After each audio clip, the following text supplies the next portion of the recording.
With the growing restrictions on how companies can track and use consumer data, such as the restriction of third-party cookies by Law 25 in Quebec, some companies are searching for new and effective ways to understand and reach their user base. In doing so, many are turning to the solution of retail media networks, or RMNs. Large retailers with access to a wealth of first-party data now have an additional potential stream of revenue through RMNs.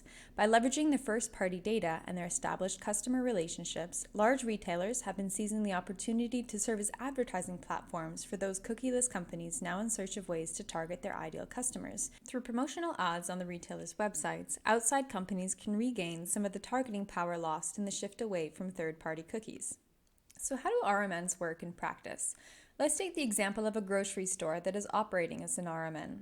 A grocery store has recurring customers who come online to shop. The store already has a knowledge of the customer's past behaviors and preferences and can use this data to show them targeted ads in the form of display banners, for example.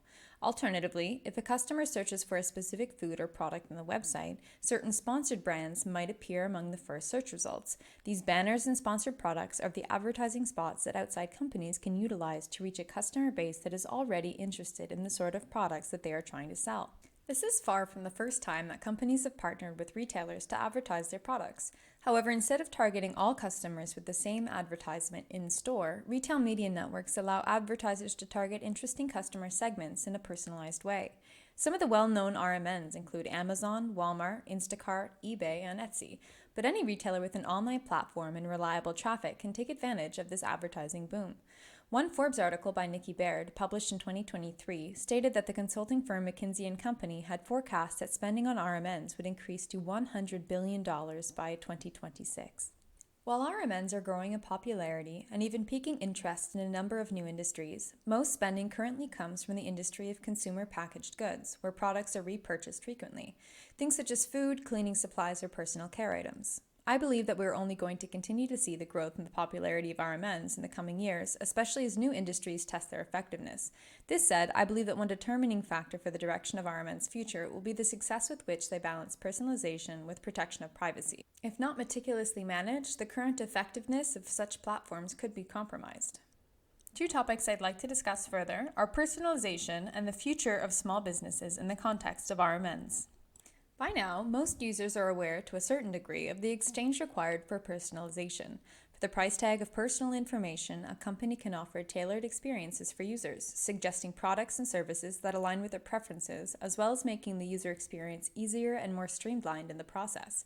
This exchange of information works so long as the trust given is maintained. With RMNs, retailers are leveraging the relationships they have built with their customers to provide advertising services to outside agencies. If the relationship is damaged by a breach of trust, so can the retailer's position as an advertising platform. Bartholomew and Williamson proposed 3 pillars upon which RMN should build their personalization and privacy controls. First, allowing users to opt out of personalization efforts. Second, employing walled gardens to keep customer data secure.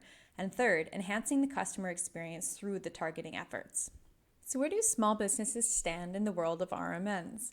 Because ad space on RMNs is distributed through an auction approach, small businesses might find it difficult to compete for strategic advertising placements on influential platforms. However, this is not to say that small businesses are unable to utilize the power of RMNs. Some have argued that when it comes to RMNs, it is the quality of client engagement that matters over the size of the business itself.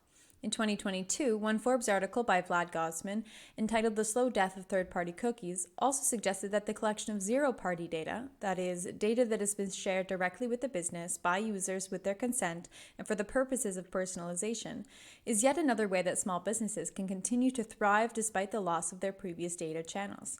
The question remains of whether strategies such as this will be sufficient to combat the advertising power that larger businesses wield through RMNs.